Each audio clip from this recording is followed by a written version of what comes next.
الحمد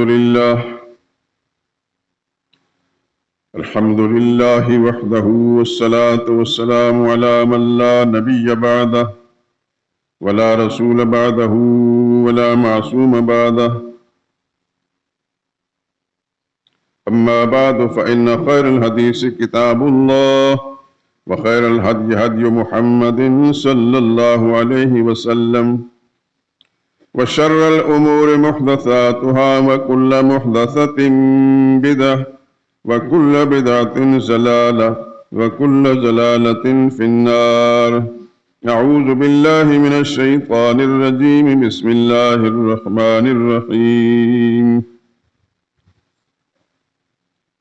الله لا إله إلا هو الحي القيوم لا تأخذه سنة ولا نوم له ما في السماوات وما في الأرض من ذا الذي يشفع عنده إلا بإذنه يعلم ما بين أيديهم وما خلفهم ولا يحيطون بشيء من علمه إلا بما شاء وسع كرسيه السماوات والأرض ولا يؤوده حفظهما وهو العلي العظيم.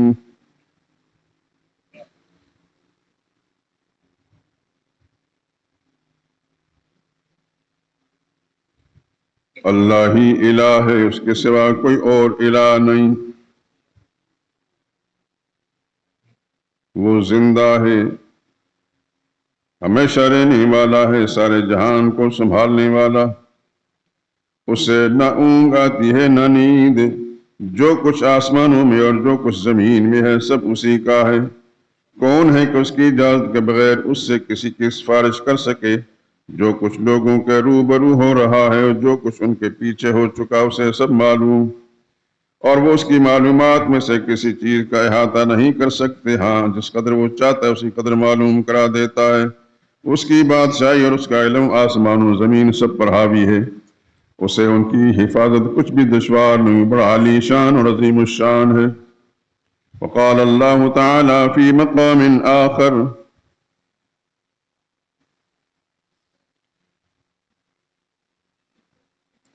يا أيها الناس إن كنتم في شك من ديني فلا أعبد الذين تعبدون من دون الله ولكن أعبد الله الذي يتوفاكم وأمرت أن أكون من المؤمنين وأن أقم وجهك للدين حنيفا ولا تكونن من المشركين ولا تدع من دون الله ما لا ينفعك ولا يضرك فإن فعلت فإنك إذا من الظالمين وإن يمسسك الله بضر فلا كاشف له إلا هو وإن يردك بخير فلا راد لفضله يصيب به من يشاء من عباده وهو الغفور الرحيم۔ اے پیغمبر، لوگوں سے کہہ دیجئے، لوگو اگر تم کو میرے دین میں کسی قسم کا شک ہو تو سن لو۔ جن کو تم اللہ کا سوا پکارتے ہو میں ان کی بندگی نہیں کرتا، بلکہ میں تو اللہ کی بندگی کرتا ہوں جو تمہاری روحیں قبض کر لیتا ہے، اور مجھ کو یہی حکم ہوا ہے کہ ایمان والوں میں سے رہوں، اور یہ کہ میرے نبی یکسو ہو کر دین اسلام کی پیروی کیے جاؤ اور مشرکوں میں سے ہرگز نہ ہونا، اور اللہ کو چھوڑ کر ایسی چیزوں کو مت پکارنا جو نہ تمہارا کچھ بھلا کر سکتے ہیں نہ کچھ بگاڑ سکتے ہیں۔ اگر ایسا کرو گے تو ظالموں میں سے ہو جاؤ گے، اور اگر اللہ تم کو کوئی تکلیف پہنچانا چاہے تو اس کے سوا اس کو کوئی دور کرنے والا نہیں، اور اگر تم سے بھلائی کرنا چاہے تو اس کے فضل کو کوئی روکنے والا نہیں۔ وہ اپنے بندوں میں سے جسے چاہتا ہے فائدہ پہنچاتا ہے، اور وہ بخشنے والا مہربان ہے۔ سبحان ربک رب العزت عما یصفون، سلام علی المرسلین والحمد للہ رب العالمین۔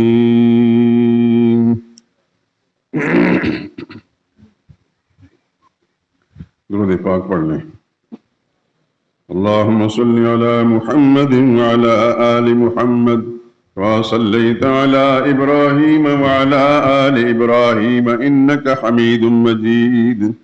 اللهم بارك على محمد وعلى آل محمد كما باركت على إبراهيم وعلى آل إبراهيم إنك حميد مجيد. یہ میرا ایمان ہے میرے خدا تیرے سوا کوئی داتا ہے نہ کوئی دوسرا مشکل کشا.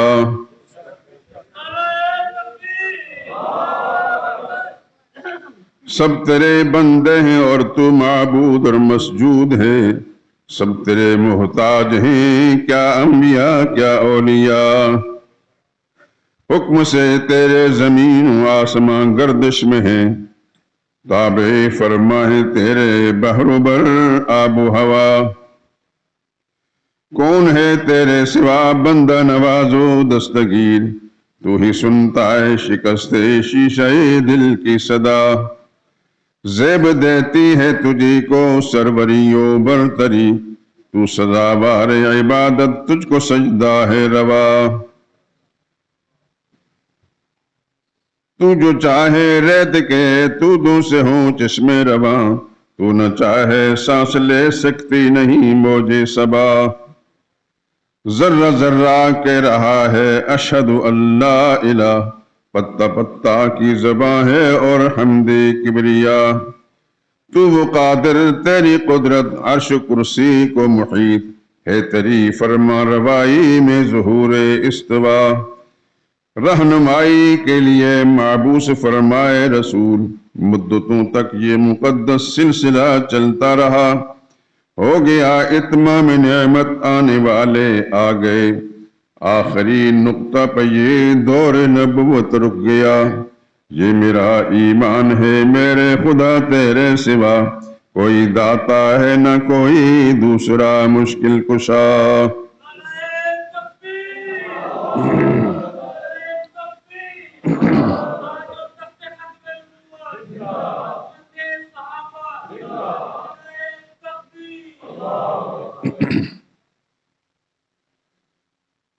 بزرگان محترم، برادران عزیز،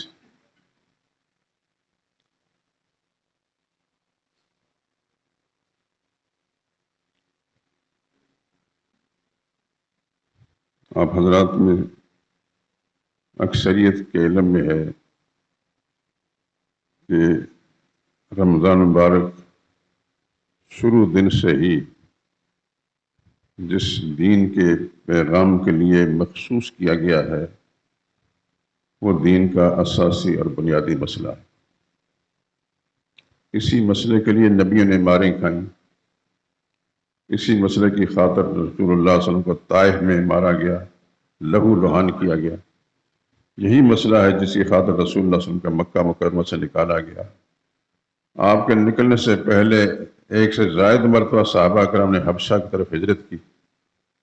ان کو کوئی جھگڑا نہیں تھا، جائیداد کا نہیں تھا، سیاسی جھگڑا نہیں تھا، سیٹوں کا جھگڑا نہیں تھا. یہی نظریہ تھا. نظریے کی حفاظت کے لیے پیغمبر بھی مار کھا رہے تھے اور پیغمبر کی جماعت بھی. یہی مسئلہ تھا جس کے لیے پیغمبر خدا صلی اللہ علیہ وسلم نے بدر کے میدان میں 313 نہتے بے سر و سامان پیش کیے اور خدا بند قدوس نے ان کو کامیابی عطا فرمائی. اور 1000 سے زیادہ افراد جو کیل کانٹے سے لیس تھے، خدا بند ان کو پیوند زمین کر دیا اور ذلیل و خوار کر دیا اور عبرت کا نشان بن گیا. آج تک دنیا ان پر سوچ رہی ہے کہ کیسے ہوا. چونکہ اللہ تعالیٰ نے ساری عبادات کی قبولیت کا دار و مدار اس مسئلے پر رکھا ہے اور 1 لاکھ کئی ہزار انبیاء اکرام علیہ السلام اسی مسئلے کے سمجھانے کے لیے بھیجے گئے. دین پر وہی عالم ہے، وہی مبلغ ہے، وہی واعظ ہے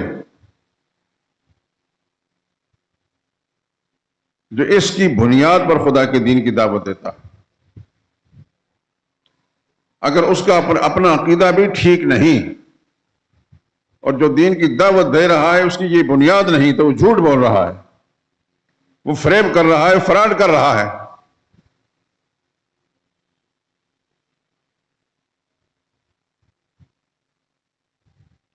آپ حضرات الحمدللہ العظیم اس حقیقت سے پوری طرح آشنا ہے کہ 1 لاکھ کئی ہزار انبیاء اکرام علیہ السلام کس مقصد کے لیے بھیجے تھے؟ ان کا اجمالی بھی اور کچھ تفصیلی تذکرہ قرآن کریم میں موجود ہے۔ یقیناً رمضان کا مہینہ ہے، اللہ اس کی برکتوں سے سب کو سرفراز فرمائے۔ یقیناً آپ قرآن کریم کی تلاوت کرتے ہوں گے اور تلاوت کریں، اپنے گھروں کے اندر بھی قرآن کریم کی تعلیم کو رواج دیں، خواتین ہوں یا بچے۔ یقیناً ایک مسلمان کا بچہ جو ہے قرآن کریم سے نابلد نہیں رہ سکتا، اور اگر خدا نخواستہ گھروں کے اندر ایسی چیز ہے تو اول فرصت کے اندر اپنے بچوں کو قرآن کی تعلیم دلائیں۔ یہی چیزیں آپ کو موت کی ہچکی لگنے کے وقت بھی کام آئے گی اور قبر کے اندر بھی کام آئے گی۔ اور خدا نخواستہ دنیا کو آباد کرنے کی تو کوشش کی اپنے اولاد کے لیے، لیکن ان کے دین کی فکر نہ کی، خدا کی قسم یہ معاملہ بڑا سنگین ہے، پھر اس کے بارے میں تبصرہ نہیں کر سکتا۔ یہ جو کچھ میں کہہ رہا ہوں اللہ کی توفیق سے کہہ رہا ہوں، میرا ذاتی کمال نہیں ہے، میں ایک ادنا سا دین کا خادم ہوں، اور اللہ نے مجھے یہاں بٹھایا ہے، اور جب تک وہ بٹھائے رکھے گا میں کام کروں گا، جب اس نے بلا لیا تو چلے جائیں گے۔ ساری دنیا آتی جاتی رہتی ہے، اور میری ذمہ داری میں یہ بات شامل ہے کہ میں سچ کہوں، نہیں تو خدا کا مجرم کوئی مجھے بچانے والا نہیں آئے گا۔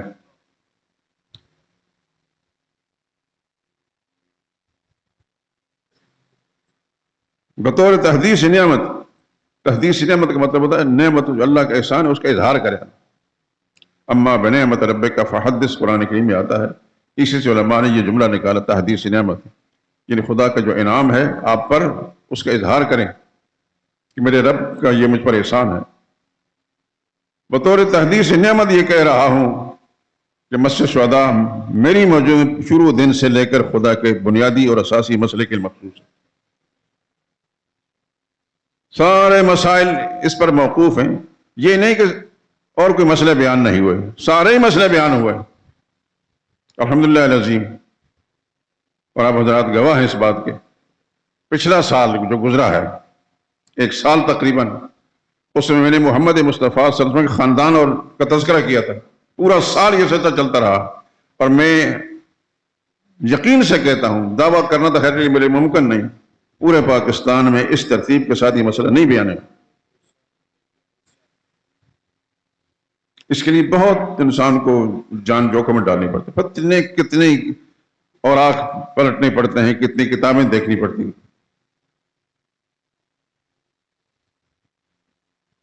ہمارے عام مسلمانوں کو تو رسول اللہ صلی اللہ علیہ وسلم کے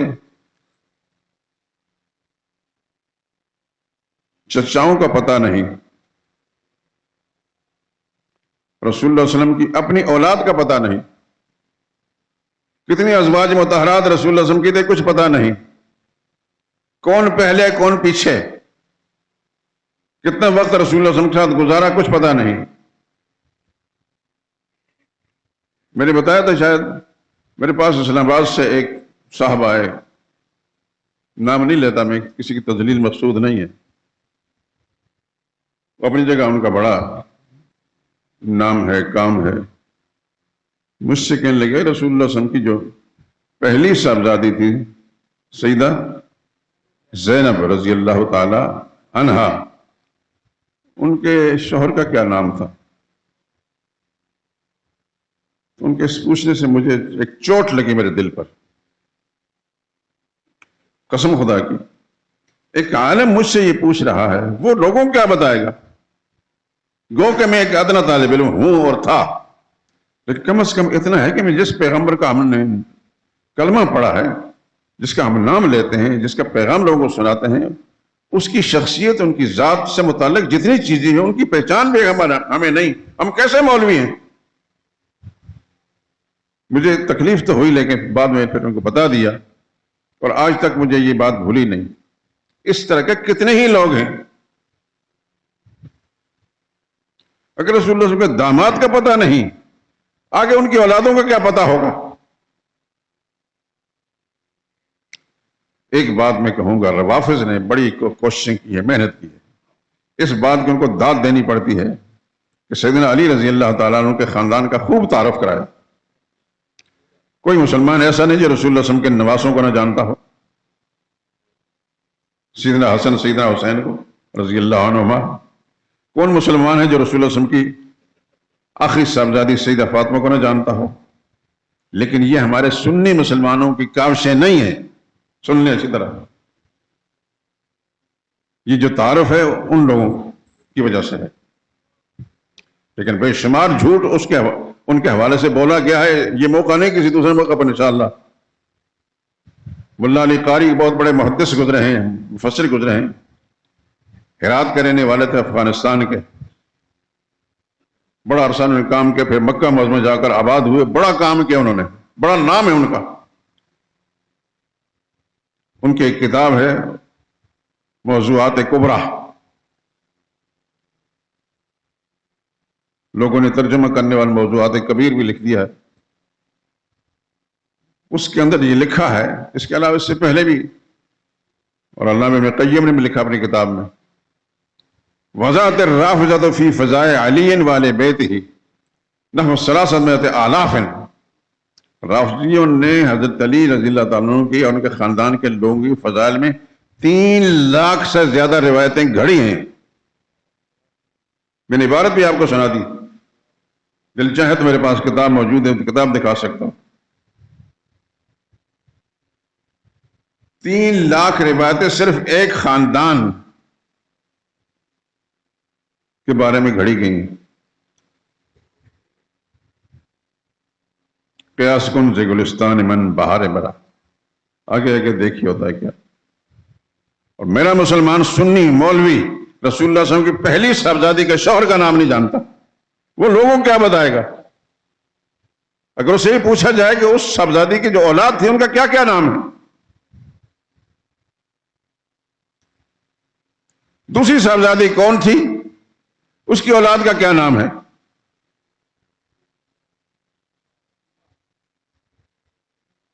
میرے دوستو، میری بات تلخ تو نہیں لگ رہی آپ کو؟ خدا کی قسم میں آپ کی بھلائی کے لیے کام کر رہا ہوں، اور جہاں تک یہ آواز پہنچتی ہے خدا کرے کہ اس کو بھی فائدہ پہنچائے.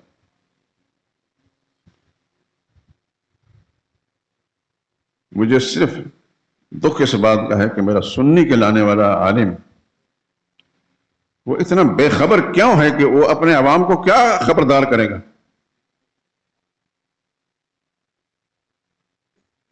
الحمدللہ العظیم، آپ یہ میرے حوالے سے لیے کہ پچھلا پورا سال اس مسئلے پر گزرا، رسول اللہ صلی اللہ علیہ وسلم کے خاندان کا تذکرہ ہوا، اور شرح صدر کے ساتھ بات کرتا ہوں، خدا کا شکر ادا کرتا ہوں.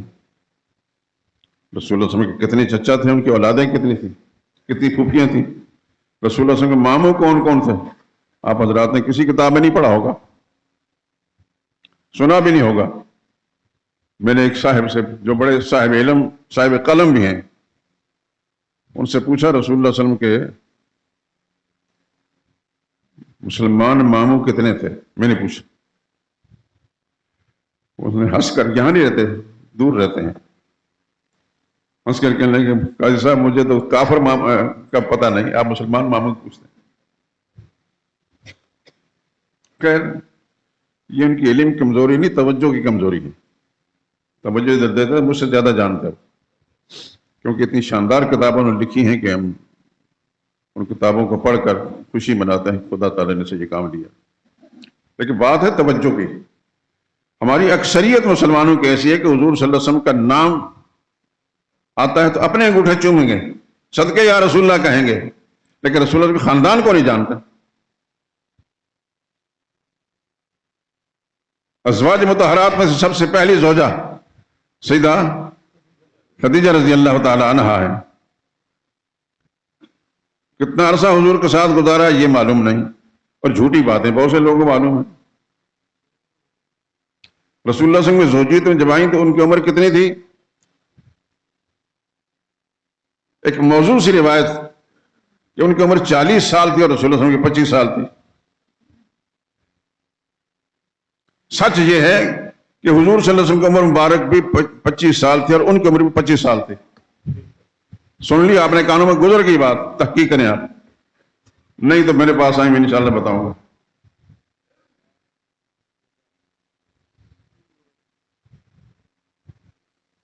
میں ایک اتنا سا طالب علم ہوں اور جس لائن پر لگ جاتا ہوں پھر اسی میں کھوج کو رہت میں لگا دیتا ہوں.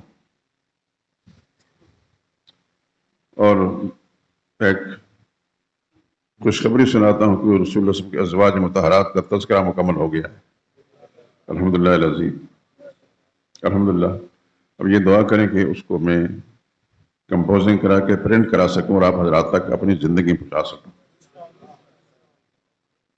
امید اللہ کی رحمت سے کرتا ہوں کہ آپ جب مطالعہ کریں گے، پڑھیں گے تو آپ خوش ہوں گے۔ یہ خدا کی توفیق سے میرا کمال نہیں ہے، میں تو ایک ادنا سا انسان ہوں۔ خدا کے دین کی برکت سے میں اس ممبر پر بیٹھا ہوں۔ آپ حضرات ہر آدمی مجھ سے بہتر ہے۔ آپ علم کے اعتبار سے، عمل کے اعتبار سے، تقوی کے اعتبار سے ہر ایک مجھ سے بہتر ہے۔ اور میں جو کچھ کہہ رہا ہوں غلط نہیں کہہ رہا، میرا دل نہیں ہے کی آواز ہے۔ لیکن خدا بند قدوس نے مجھ سے یہ کام لینا ہے، جب تک وہ لے گا انشاءاللہ میں کروں گا۔ اس سے پہلے میں نے تذکرہ کیا تھا کہ میں کچھ کر رہا ہوں، الحمدللہ العظیم۔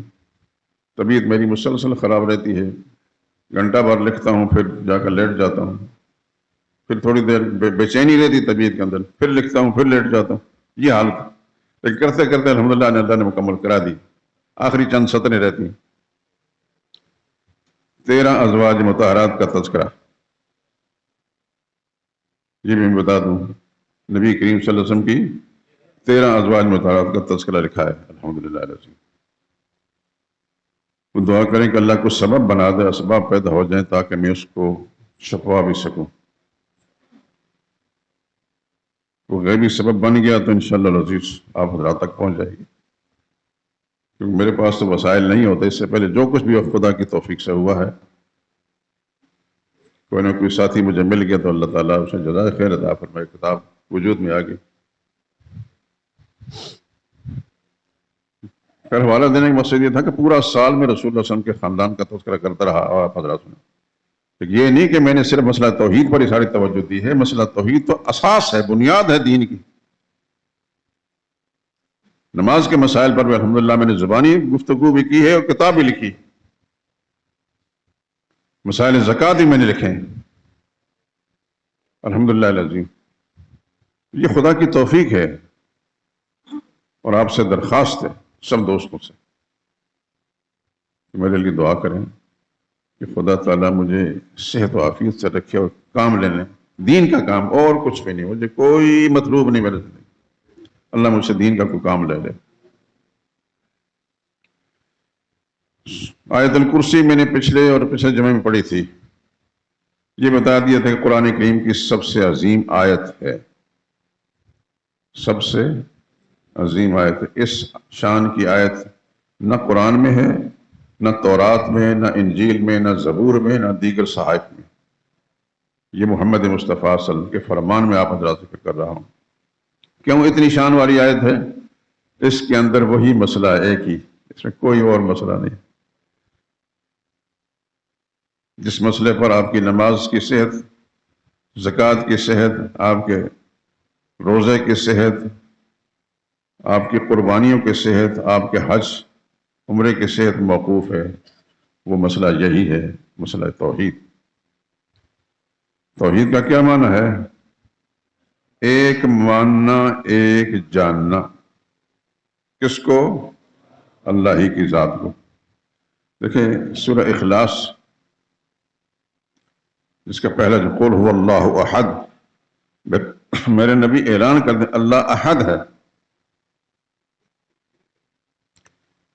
توجہ دلانا چاہتا ہوں، قرآن کریم میں لفظ واحد بھی آیا ہے اور احد کا لفظ بھی آیا ہے، اور یہ سورہ اخلاص جو اس میں احد کا لفظ آیا ہے۔ واحد کا معنی بھی ایک اور احد کا معنی بھی ایک، لیکن احد کا معنی ایسا ایک کہ جیسا کوئی اور ایک نہ ہو۔ ایک میں بھی ہوں اور ایک آپ بھی ہیں، دنیا کے لاکھوں کروڑوں انسان ہر ایک ایک ہے، لیکن اللہ ایسا ایک ہے کہ اس جیسا کوئی اور ایک نہیں ہے۔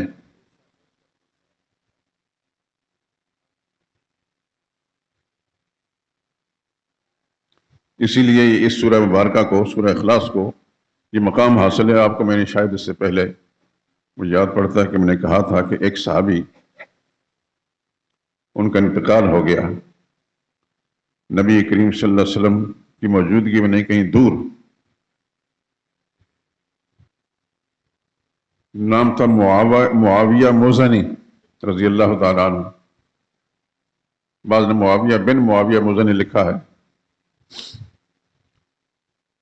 جبریل امین رسول اللہ صلی اللہ علیہ وسلم کے سامنے آئے، فرمایا کہ معاویہ مزنی کا انتقال ہو گیا، آپ ان کی جنازہ پڑھیں گے؟ اللہ اکبر، اللہ اکبر۔ تو صحابی کا انتقال ہو، رسول اللہ صلی اللہ علیہ وسلم جنازہ نہیں پڑھیں؟ میں ضرور پڑھوں گا، مگر وہ یہاں تو ہیں نہیں، وہ تو دور ہیں کہیں، مجھے ابھی آپ نے اطلاع دی ہے ان کا انتقال ہو گیا۔ جبریل امین نے کہا فکر نہ کریے، سارے حجابات راستے پردے ہٹا دوں گا میں،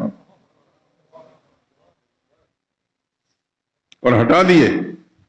ان کی چارپائی جس پر ان کی میت رکھی تھی سامنے آ گئی، خدا کے پیغمبر نے ان کی نماز جنازہ پڑھائی۔ کسی نے پوچھا یا رسول اللہ یہ اتنا بڑا مقام معاویہ مزنی کیسے مل گیا؟ فرمایا اس لیے ملا کہ یہ سورہ اخلاص میں بہت زیادہ دلچسپی لینے والے تھے، کوئی اور سورت پڑھتے نماز کے اندر تو آخر میں سورہ اخلاص ضرور پڑھ لیتے تھے، اور آپ حضرات کو میں کہتا ہوں کوئی سورت پڑھیں سورہ اخلاص بھی ساتھ پڑھ لیں، اللہ تعالیٰ اس کے فیوزات و برکات سے مستفید فرمائے مجھے بھی اور آپ کو بھی۔ اس سورہ مبارکہ کا یہ مقام ہے کہ اس کی وجہ سے معاویہ مزنی کی موت کی اطلاع جبریل امین دیتے ہیں محمد مصطفیٰ صلی اللہ علیہ وسلم کو، اور ان کے جنازہ پڑھانے کے لیے سارے زمین کے سارے پردے ہٹا دیے جاتے ہیں۔ کس سبب سے؟ اس سورہ اخلاص کی وجہ سے۔ سورہ اخلاص میں کیا ہے؟ کہہ دیے اللہ ایک ہے، ایسا ایک جیسا ایسا کوئی ایک نہیں، اللہ الصمد، اللہ کیا معنی کرتے ہیں؟ بے نیاز۔ کیا مطلب بے نیاز؟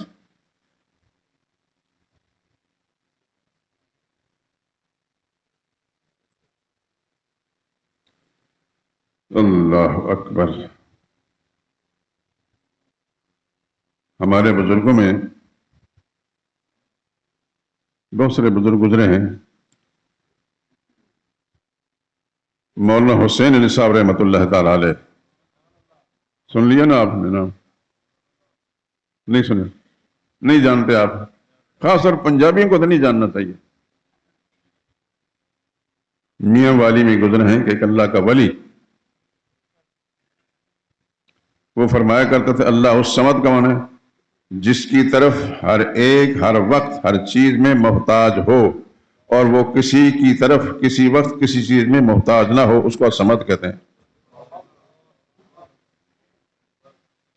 ہمارے شیخ حضرت شیخ القرآن رحمۃ اللہ تعالی علیہ ملتان میں سید طاء شاہ بخاری رحمۃ اللہ تعالیٰ کی مزاج پرسی کے لیے گئے، تو ان کو پتا تھا حضرت شیخ القرآن کا یہ قرآن کا ایک ایسے خادم ہیں کہ قرآن ہی ان کا اوڑھنا بچھونا ہے، تو تنہائی میں یہ دونوں بزرگ بیٹھے تھے، تو شاہ صاحب رحم اللہ نے حضرت شیخ سے پوچھا کہ مولانا اللہ الصمد کا کیا معنی؟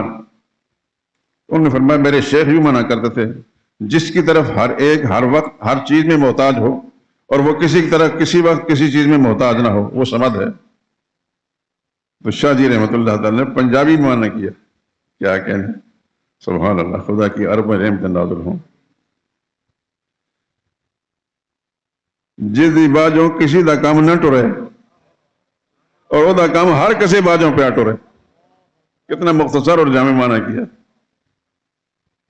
جس دی باجوں کسی دا کام نہ ٹرے، اور وہ دا کام ہر کسی باجوں پہ ٹرے، اس کو صمد کہتے ہیں۔ تو قرآن کریم کی کوئی سورت ہو یا کوئی آیت ہو، اس کے مضمرات پر غور فرمائیں، اگر اس کا بہت بڑی اونچی شان ہے تو اس کے معنی پر غور کر، معنی یہ ہے کہ اللہ کے وحدانیت کے مضمون پر مشتمل ہوگی۔ اب دیکھیے سورہ آیت الکرسی کو، اللہ لا الہ الا ہو، اس کے معنی میں آسان لفظ سمجھو، اللہ ہی الہ ہے اور کوئی الہ نہیں، اللہ ہی الہ ہے اور کوئی الہ نہیں۔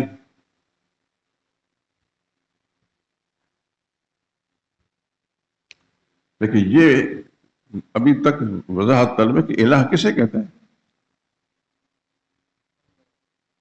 یہ ہے اصل مسئلہ۔ آپ نے بچپن کے اندر اسکول کے ٹیچروں سے یا محلے کے امام سے یا گھر کے کسی فرد سے کلمے کا معنی سنا تھا، اللہ کے سوا کوئی یہ کہتے معبود نہیں یا عبادت، یہ دونوں لفظ عربی کے ہیں، معبود بھی عربی ہے اور عبادت بھی عربی ہے۔ کو عربی کا ترجمہ عربی زبان میں کیا، کچھ بات سمجھ میں نہیں آئی۔ عربی کا ترجمہ عربی زبان میں کیا، بات سمجھ نہیں آئی۔ الہ کا معنی جب تک واضح نہیں ہوگا اس وقت تک الہ کا معنی تم سمجھ آئے، کلمے کا معنی سمجھ میں آئے گا۔ میں چاہتا ہوں کہ قرآن کریم سے ایک جھلکی آپ کو پیش کروں لفظ الہ سے۔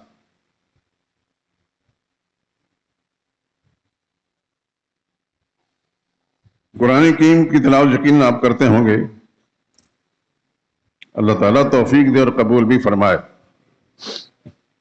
20واں پارہ ہے، 20واں پارہ شروع سے، سورہ نمل ہے۔ آپ سے گزارش ہے کہ آپ توجہ کریں، اس میں لفظ الہ کا معنی سمجھایا گیا، وہی الہ لا الہ الا اللہ میں آتا ہے، وہی الہ اللہ لا الہ الا سورۃ آیت الکرسی کے اندر آیا ہے، اس کا میں معنی سمجھانا چاہتا ہوں قرآن کے حوالے سے۔ امن خلق السماوات والارض وانزل لكم من السماء ماء فانبتنا به حدائق ذات بهجة ما كان لكم ان تنبتوا شجرها أإله مع الله۔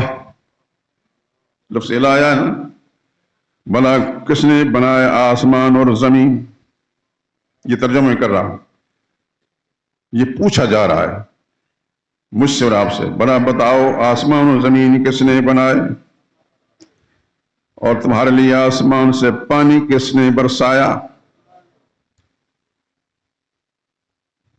پھر اس سے سرسبز و شاداب باغ اگائے، کس نے اگائے، تمہارا کام تو نہ تھا کہ تم درختوں میں سے کوئی ایک پودا بھی اگا سکتے، یہ سب کام کس نے کیے ہیں، اللہ ہی نے کیے ہیں، تو پھر اِلٰہٌ مع اللہ، بتاؤ اللہ کے سوا کوئی اور الہ ہو سکتا ہے؟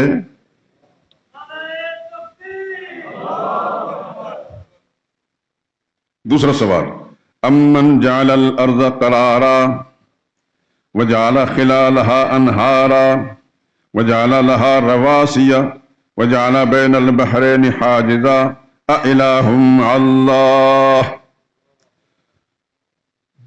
بھلا کس نے زمین کو ٹھہرایا ہے، یہ تو پانی پر بچھائی گئی ہے، پانی پر کوئی چیز رکھ کر دیکھو ذرا، زمین کو کس نے پانی پر ٹھہرایا ہے، اور اس کے دامن میں دریا اور نہریں کس نے بہائی ہیں، اور اس کے دامن میں پہاڑ کس نے رکھے ہیں،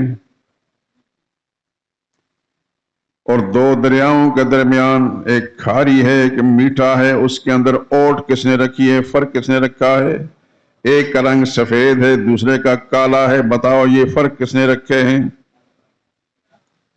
اِلٰہٌ مع اللہ، اب بتاؤ کہ اللہ کے سوا کوئی اور الہ ہو سکتا ہے؟ جس ذات نے یہ کام کیا اسی کو الہ کہا جاتا ہے، جس ذات نے یہ کام کیا اسی کو الہ کہتے ہیں۔ امن یجیب المضطر، بھلا کون ہے جو مجبور و بے بس و بے کس کی فریادوں کو سننے اور قبول کرنے والا ہے؟ یہ پوچھا جا رہا ہے، امن یجیب المضطر، بھلا کون ہے بے قرار کی التجا کو قبول کرنے والا جب وہ اس سے دعا کرتا ہے، وَيَكْشِفُ السُّوءَ، کون اس کی تکلیف کو دور کرتا ہے، وَيَجْعَلُكُمْ خُلَفَاءَ الْأَرْضِ، اور تم میں سے کسی کو ایک عرصے تک زمین میں رکھنے کے بعد بلا لیتا ہے، تمہاری جگہ کسی اور کو کھڑا کر دیتا ہے، بتاؤ یہ سارے کام کون کرتا ہے؟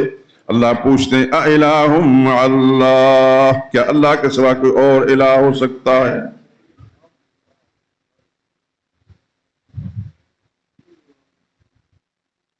امن یہدیکم فی ظلمات البر والبحر بھلا کون ہے جو صحراؤں اور دریاؤں میں تمہیں راستے بنا کر دیتا ہے؟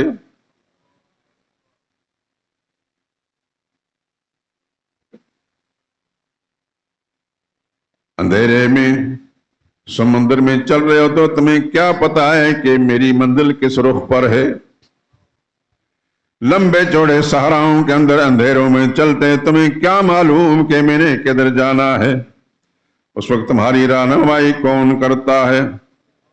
وَمَن يُرْسِلُ الرِّيَاحَ بُشْرًا بَيْنَ يَدَيْ رَحْمَتِهِ، اور جب بارش برسانے آتا ہے اس سے پہلے خوبصورت ہوائیں کون چلاتا ہے؟ جب تم مانتے اس بات کو کہ یہ کام اللہ ہی کرتا ہے تو پھر بتاؤ اَإِلَٰهٌ مَّعَ اللَّهِ، اللہ کے سوا کوئی اور الہ ہو سکتا ہے؟ الہ کا معنی کار ساز مختلف، کہ اللہ کے سوا کوئی اور کار ساز ہو سکتا ہے؟ یہ سارے کارنامے اللہ نے کیے ہیں تو اللہ کے سوا کوئی اور کار ساز کون ہو سکتا ہے؟ أَمَّن يَبْدَأُ الْخَلْقَ ثُمَّ يُعِيدُهُ، بھلا کون ہے جو سب سے پہلے مخلوق کو جس نے پیدا کیا، پھر وہ کون ہے جو اس ایک عرصے تک دنیا میں رکھنے کے بعد واپس بلا لیتا ہے؟ وَمَن يَرْزُقُكُم مِّنَ السَّمَاءِ وَالْأَرْضِ، اور کون ہے جو تمہیں آسمان و زمین سے روزی فراہم کرتا ہے؟ جب تم بھی مانتے ہو کہ اللہ کے سوا کوئی اور نہیں تو اَإِلَٰهٌ مَّعَ اللَّهِ، بتاؤ اللہ کے سوا کوئی اور الہ ہو سکتا ہے؟ اب کلمے کا معنی اللہ کے سوا کوئی اور معبود کر، یہ نہ کہیں کہ بات غلط، اللہ کے سوا کوئی اور کار ساز نہیں، حاجت روا نہیں، اولاد دینے والا نہیں، شفا دینے والا نہیں، آسمانوں کو بنانے والا نہیں، زمین کو بنانے والا نہیں، ہواؤں کو چلانے والا نہیں، سورج کو نکال کر روشنی لینے والا نہیں، چاند کو روشنی دینے والا نہیں، ستاروں کو جگمگانے والا کوئی اور نہیں، صحراؤں اور دریاؤں کے اندر راستہ بنانے والا کوئی اور نہیں، یہ سارے کام صرف اللہ ہی کرتا ہے۔ اسی کو کلمے میں لا الہ الا اللہ، اللہ کے سوا کوئی اور کار ساز نہیں۔ کلمے کا من آیا آپ کو؟ میں نے قرآن کے حوالے سے لفظ اِلٰہٌ مع اللہ، اِلٰہٌ مع اللہ، اِلٰہٌ مع اللہ، پھر قرآن کہتا ہے وَهُوَ الَّذِي فِي السَّمَاءِ إِلَٰهٌ وَفِي الْأَرْضِ إِلَٰهٌ، وہ اللہ ہی آسمانوں میں بھی الہ ہے اور زمین میں بھی الہ ہے، اس کے سوا کوئی اور الہ نہیں۔ آسمانوں والوں کے بھی کام اللہ ہی کرتا ہے، زمین والوں کے کام بھی اللہ ہی کرتا ہے۔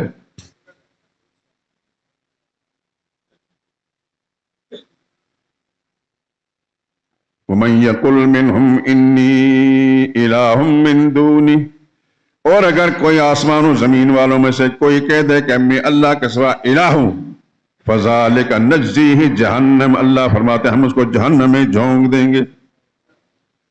اللہ ہی الہ ہے اور کوئی الہ نہیں، اللہ ہی کارساز ہے، اللہ ہی حاجت روا ہے، اللہ ہی مشکل کشا ہے، اس کے سوا کوئی اور مشکل کشا نہیں۔ بات سمجھ میں آ رہی کہ نہیں آ رہی؟ اوپری تو نہیں لگ رہی کہ ہمارے بڑوں نے یہ بات نہیں سمجھائی تھی، ہمارے مولوی نے استادوں نے یہ بات نہیں سمجھائی تھی، یہ مولوی صاحب کہاں سے؟ میں قرآن کھول کر بتا رہا ہوں میرے دوستوں،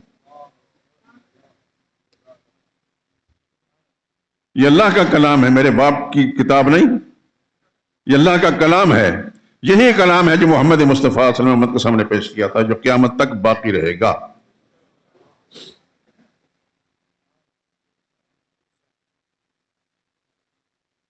اب آیت الکرسی کی طرف آئیں۔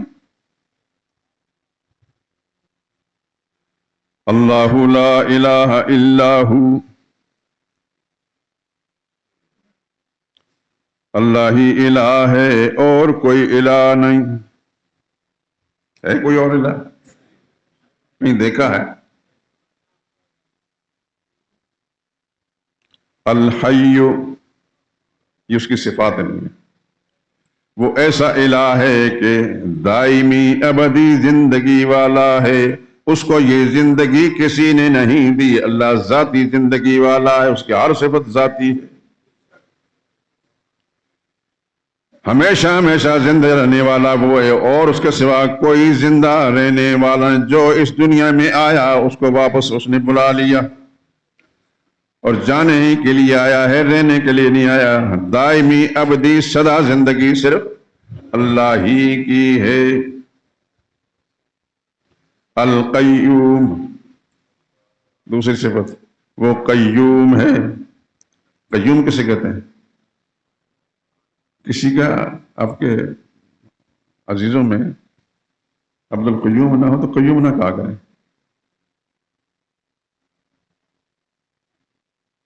میرا چھوٹا بھائی عبد القیوم، حافظ عبد القیوم، انگلینڈ میں ہوتے ہیں۔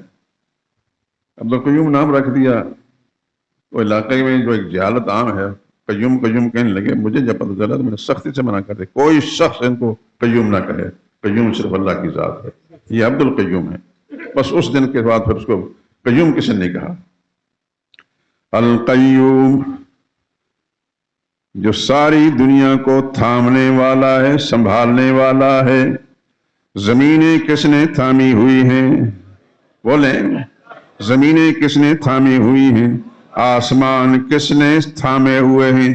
ایک آسمان، دوسرا، تیسرا، چوتھا، پانچواں، چھٹا، ساتواں، یہ ساتوں آسمان کس نے فٹ کیے ہیں؟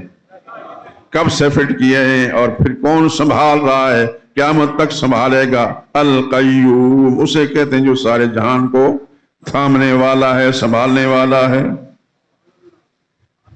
زمین کس نے بنائی ہے؟ کس نے پھیلائی ہے؟ زمین میں درخت کس نے پیدا کیے؟ اللہ ہی نے۔ پہاڑ کس نے رکھے ہیں؟ اللہ ہی نے۔ دریا کس نے چلائے ہیں؟ اللہ نے۔ زمین کے دامن پر غلے کس نے پیدا کیے؟ اللہ ہی نے۔ پھل کس نے پیدا کیے؟ اللہ ہی نے۔ پھول کس نے پیدا کیے؟ اللہ ہی نے۔ زمین کے دامن پر چلنے والے جانور، پرندے چرند کس نے پیدا کیے؟ اللہ نے۔ حلال جانور زمین میں چل رہے ہیں جن کا تم گوشت کھاتے ہو، کس نے بنائے ہیں؟ اللہ نے۔ پرندوں کا گوشت کھاتے ہو، کس نے بنائے ہیں؟ اللہ ہی نے۔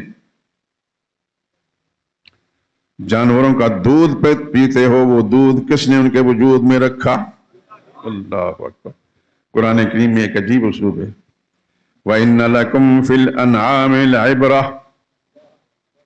او دنیا کے لوگوں، کان کھول کر سنو، تمہارے جانوروں کے اندر بھی اللہ نے تمہاری نصیحت کا سامان رکھا ہے۔ کس طرح؟ نسقیکم مما فی بطونہ، ان کے پیٹوں کے اندر جو چیز ہے، جن دودھ ہم تم کو پلاتے ہیں، وہ دودھ کیسے نکلتا ہے؟ من بین فرث و دم، وہ دودھ جس جگہ میں ہے، ادھر اس کے گوبر ہے، ادھر اس کے خون ہے، اس میں سے اندر سے بچا بچا کر ہم تمہیں پلاتے ہیں۔ من بین فرث و دم، اللہ فرماتا لعبرہ، ان لکم فی الانعام لعبرہ، تمہارے چوپایوں کے اندر بھی تمہارے نصیحت کا سامان ہے۔ اس کے پیٹ میں سے جو دودھ نکلتا ہے ہم تمہیں پلاتے ہیں، اس دودھ کے اندر خون کی آمیزش بھی نہیں ہوتی، گوبر کی آمیزش بھی نہیں ہوتی، ان کی بو بھی نہیں ہوتی، صاف ستھرا ہے۔ یہ کام کون کرتا ہے؟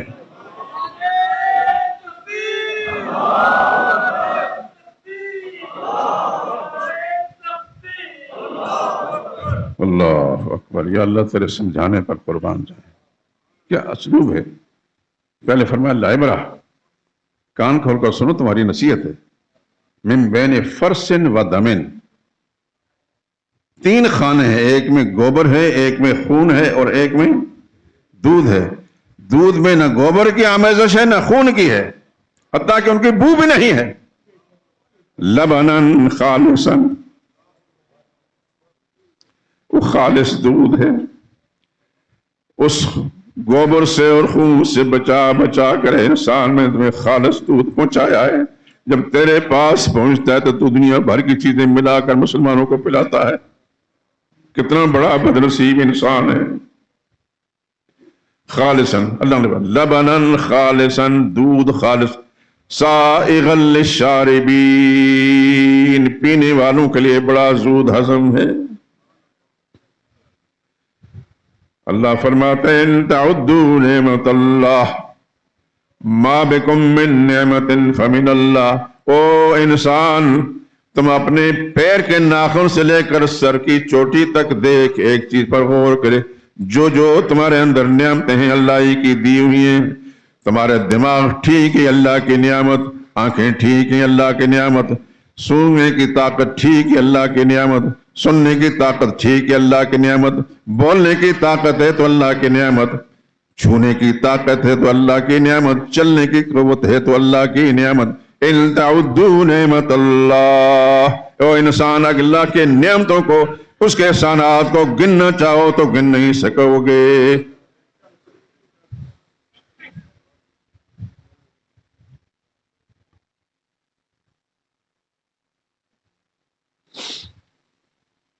یہ ہماری کس قدر غفلت ہے.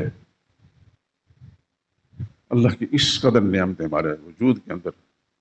اللہ نے خود اعلان کر دیا، یہ میرا ہاتھ ہے، 5 انگلیاں ہیں، ایک کٹ جائے تو کتنا بدنما لگے گا. ایک انگلی کا ناخن اتر جائے تو کس قدر. یعنی اللہ کی بنائی ہر چیز میں وہ حسن ہے اور وہ خوبصورت ہے جس کو انسان اندازہ نہیں کر سکتا. پھر زندگی میں کتنی دفعہ انسان ہاتھ کو کھولتا ہے، بند کرتا ہے. اس کے جوڑوں کے اندر جو گریس ہے وہ کس نے رکھی ہے؟ اگر اس کو اللہ تعالیٰ اندر سے خشک کر دے، ہاتھ نظر تو آتا لیکن ہاتھ ہوگا نہیں. کس کس نعمت کا، کس کس احسان کا تذکرہ کیا جائے. خدا بندے قدوس کی نعمتیں اتنی زیادہ ہیں. ان تعدوا نعمت اللہ لا تحصوها. انسانوں خدا کے احسانات کو گننا چاہو گن نہیں سکو گے.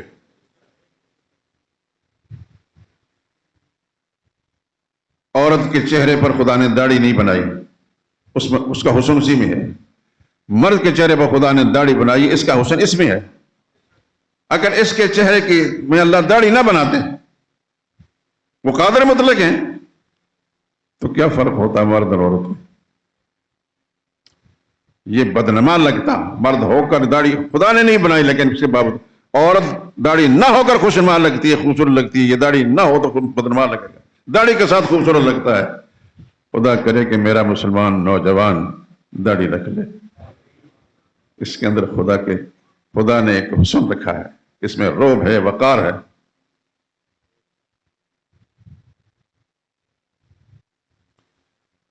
یہ آنکھوں کے پلکوں کے جو بال ہیں یہ گر جائیں کتنی بدنما ہوتی ہیں. جو چیز اللہ نے جہاں بنائی ہے بہت خوبصورت بنائی ہے. انسان کو تنہائیوں میں بیٹھ کر خدا کے انعامات احسانات یاد کرنے چاہیے کہ میرے اللہ تیرے کتنے احسان ہیں مجھ پر. اور پھر سب کے باوجود صحت، تندرستی، جوانی کے ساتھ ایمان کی دولت سے مالا مال کیا. پھر محمد مصطفیٰ صلی اللہ علیہ وسلم کی امت میں بنایا. کس کس احسان کا تذکرہ کیا جائے، کس کس کو یاد کیا جائے.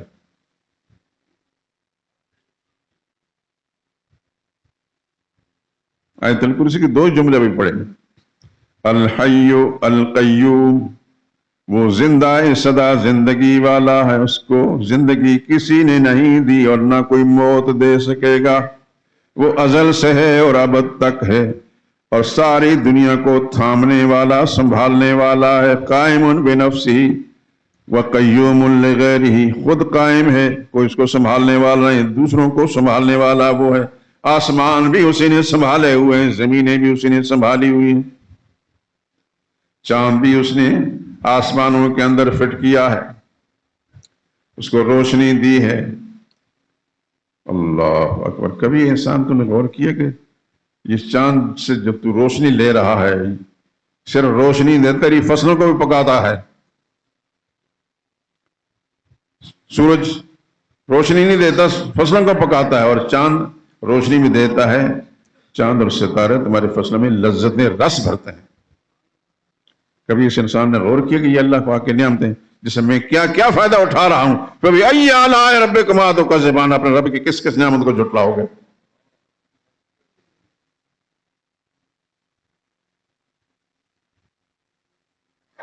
تنہائیوں میں بیٹھ کر انسان غور کرے خدا کے انعامات کا، خدا کی قسم ساری زندگی سجدہ ریز ہو جائیں، خدا کے کسی ایک احسان کا شکر ادا نہیں کر سکیں گے.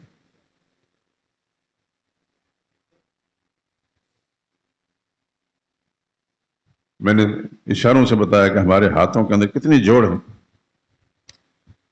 60 سال 70 سال 80 سال تک ہم زندہ رہتے ہیں، ان جوڑوں کے اندر وہ گریس چلی رہتی ہے۔ کبھی کسی نے کھول کر دیکھا کہ اس کے اندر یہ گریس کس نے دی ہے؟ کسی مشینری پر ڈال کر اس کو دوبارہ گریسنگ کرنے کی ضرورت نہیں، خدا کی مشینری سے بن کر آئی ہے، اس نے ایسی گریس دی ہے کہ جو قیامت تک چلتی رہے گی۔ اور ایک چیز اور، آنکھوں کی جو بینائی ہے، میں آپ کو دیکھ رہا ہوں، مجھے دیکھ رہے ہیں، یہ آنکھ کی جو پتلی ہے کتنی بڑی چیز ہے، اتنی چھوٹی ہے کہ اگر اس میں سوراخ کر کے چاول کا دانہ رکھنا چاہیں تو گنجائش نہیں بن سکے گی، لیکن یہ چھوٹی سی پتلی کتنے بڑے جہان کو دیکھتی ہے۔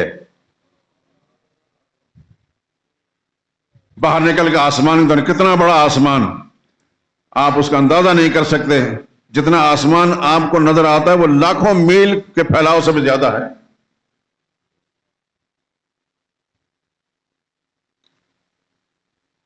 اللہ اکبر، خوشبو اور بدبو سونگھنے کی جو صلاحیت خدا نے رکھی ہے، اللہ اکبر۔ میں عرض کر رہا ہوں کہ اللہ کی کس کس نعمت کا تذکرہ کروں گا۔ کان آپ کے سننے کے لیے ہیں، خوش آوازی اور بد آوازی کو بھی آپ فیصلہ کر سکتے ہیں کہ یہ آواز کیسی ہے۔ زبان خدا نے دی ہے بولنے کے لیے، ایک چھوٹا سا لوتھڑا ہے جو گونگا ہوتا ہے، اس کے منہ میں بھی زبان ہوتی ہے، بول نہیں سکتا، میں اور آپ بولتے ہیں، یہ فرق کس نے رکھا ہے؟ یہ کس کا احسان ہے؟ کس کا احسان ہے؟ اسی کو الہ کہتے ہیں۔ اس کو کیا کہتے ہیں؟ اللہ لا الہ الا ہو۔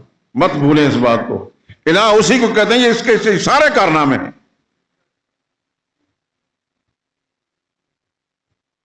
چھوٹا سا بچہ جب چل رہا ہوتا ہے پتہ نہیں چلتا ہے، چند دنوں کے بعد پھر بولتا ہے، پھر ایسا بولتا ہے کہ اس کے بولنے کی صلاحیت کس نے بخشی ہے؟ اللہ اکبر۔ نہ ماں نے بخشی ہے، نہ باپ نے بخشی ہے، یہ جس نے اس کو بنایا ہے اسی نے صلاحیت بخشی ہے۔ پھر انسان کے اندر چھونے کی صلاحیت، سرد اور گرم کو محسوس کرنے کی صلاحیت، یہ ٹھنڈی چیز ہے، یہ گرم چیز ہے۔ میرے دوستو، پھر میں بات کرتا ہوں، کس کس نعمت کو ہم یاد کریں، سب اللہ تعالیٰ کے انعامات ہیں۔